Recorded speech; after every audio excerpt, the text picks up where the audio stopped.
प्यारे संतो, प्यार से कहना धन निरंकार जी। संतो जी कैसे हैं आप सब? कमेंट बॉक्स में कमेंट करके ज़रूर बताएं। संतो जी आप जी को दिवाली की बहुत बहुत शुभकामनाएं। संतो जी आज की साखी बहुत ही प्यारी है, इसे पूरा ज़रूर सुने। संतो जी जहाँ परमात्मा की याद है वहाँ ही लक्ष्मी का वास है। केवल लक्ष्मी के पीछे भागने वाले को ना माया मिलती है ना ही परमात्मा। संतो जी एक बार की बात है, भगवान नारायण लक्ष्मी जी से बोले, लोगों में कितनी भक्ति भावना बढ़ गई है, सब नारायण नारायण का जाप करते रहते हैं। संतो जी फिर नारायण से माँ लक्ष्मी बोली, आपको पाने के लिए नहीं, मुझे पाने के लिए भक्ति भावना सब में बढ़ गई है। संतो जी भगवान नारायण फिर बोले, लोग लक्ष्मी लक्ष्मी का जाप नहीं करते, वो तो नारायण नारायण का जाप करते हैं। लक्ष्मी लक्ष्मी ऐसा जाप थोड़े ही न करते हैं सब। संतो जी माता लक्ष्मी जी फिर बोली, विश्वास ना हो तो लोगों की परीक्षा ले ली जाए। संतो जी अगले दिन भगवान नारायण एक गांव में ब्राह्मण का रूप लेकर गए। संतो जी उसी गांव में एक सेठ रहता था जो हमेशा नारायण नारायण का जाप जपते रहता था, सिमरन भजन में लगे रहता था। भगवान नारायण उसी सेठ के घर के बाहर गए और दरवाजा खटखटाया। सेठ ने दरवाजा खोला और देखा तो बोला, साधु महाराज आप कौन हैं, कहाँ से आए हैं और यहाँ क्या कर रहे हैं? संतो जी भगवान सेठ से बोले, हम तुम्हारे नगर में भगवान का कथा कीर्तन करना चाहते हैं। संतो जी सेठ जी बोले, ठीक है महाराज, जब तक कथा कीर्तन होगी आप मेरे ही घर में रहना, आप यहीं पे ठहरना। संतो जी सेठ ने कथा कीर्तन की तैयारी कर दी। अगले दिन गांव के कुछ लोग कथा कीर्तन में इकट्ठे हो गए और साथ में मिलकर भजन सिमरन भी करने लगे। पहले दिन कुछ लोग आए। संतो जी अब भगवान खुद कथा कर रहे थे तो लोगों की संख्या बढ़ती गई। दूसरे और तीसरे दिन और भी भीड़ हो गई। भगवान खुश हो गए कि कितनी भक्ति भावना लोगों में बढ़ गई है। संतो जी फिर माता लक्ष्मी ने सोचा, अब देखा जाए कि वहाँ क्या चल रहा है, मैं भी तो चलूँ वहाँ पे। फिर लक्ष्मी माता ने भी बूढ़ी माता का रूप लिया और उस नगर में पहुँची। एक महिला ताला बंद करके कथा में जा रही थी कि लक्ष्मी माता उसके द्वार पर पहुँची और बोली, बेटी जरा पानी पिला दो। तो वो महिला बोली, माता जी 3:30 बजे हैं, मेरे प्रवचन का टाइम हो गया है, मुझे प्रवचन में लेट हो जाएगी। अगर मैं आपको पानी पिलाने के लिए घर का ताला दोबारा खोला तो मेरा प्रवचन छूट जाएगा। संतो जी लक्ष्मी माता बोली, बेटी थोड़ा पानी पिला दे, बहुत प्यास लगी है। संतो जी वो महिला घर का दरवाज़ा खोलकर लोटा भर के पानी लाई। माता ने पानी पिया और लोटा वापस लौटाया तो वो लोटा सोने का हो गया था।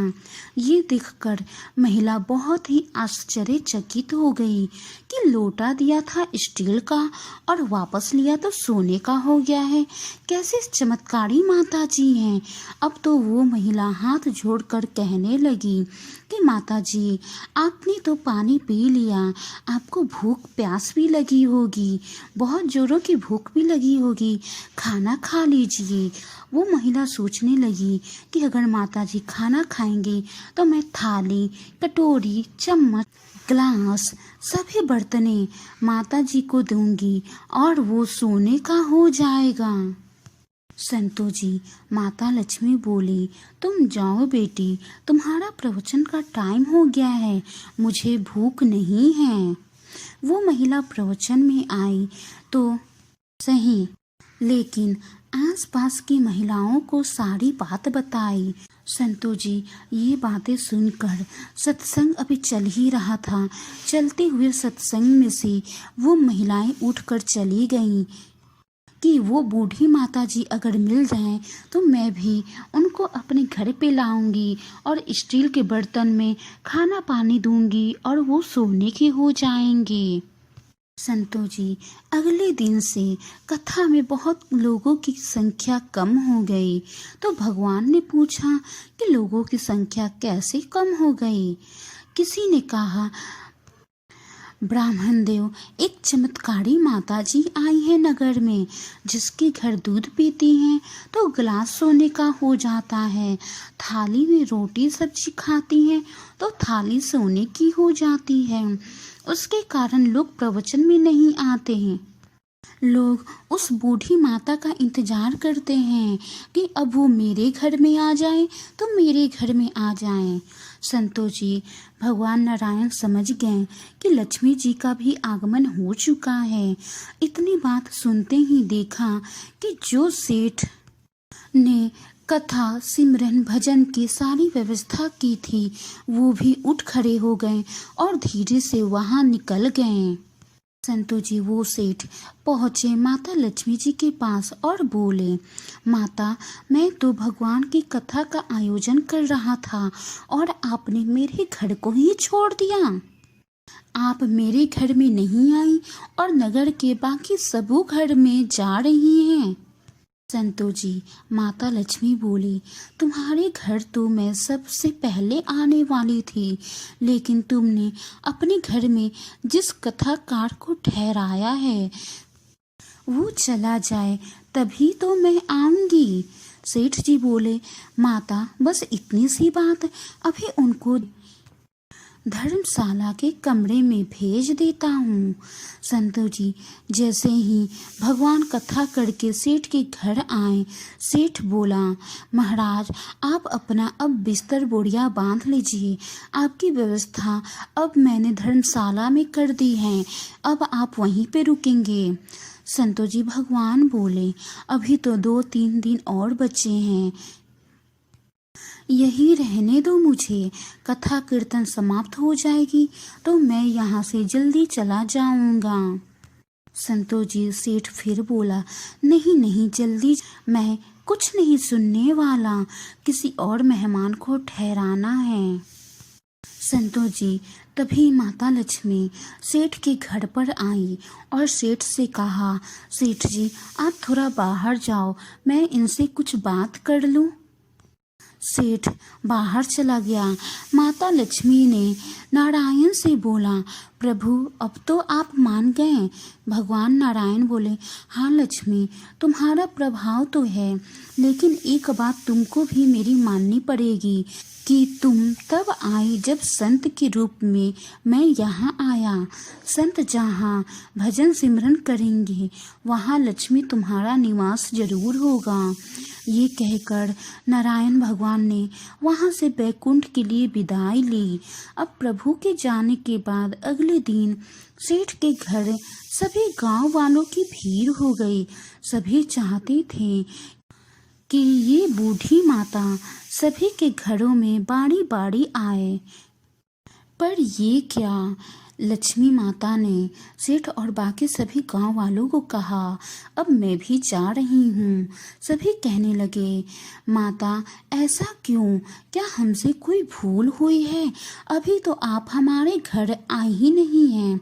संतो जी लक्ष्मी माता ने कहा, मैं वहीं रहती हूँ जहाँ नारायण का वास होता है, आपने नारायण को तो निकाल दिया, फिर मैं कैसे रह सकती हूँ। और वे चली गईं।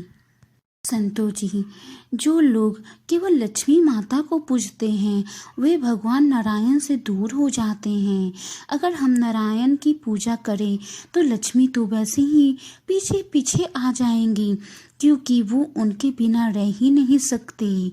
संतो जी सतगुरु बाबा हरदेव सिंह जी महाराज जी ने भी फरमाया है, नर पूजा नारायण पूजा। हमें पूजा ही करनी है तो हम नर पूजा करें। नर पूजा ही नारायण पूजा है। और फिर देखिए, लक्ष्मी माता खुश होकर पीछे पीछे सबके घर में पधारेंगी। संतु जी, जहाँ परमात्मा की याद होती है वहीं पे लक्ष्मी का वास होता है। केवल लक्ष्मी के पीछे भागने वाले को ना माया मिलती है ना परमात्मा। संतु जी, वाणी में कोई त्रुटि हो तो बख्श लेना जी। प्यारे संतो, प्यार से कहना। धन्य निरंकार जी।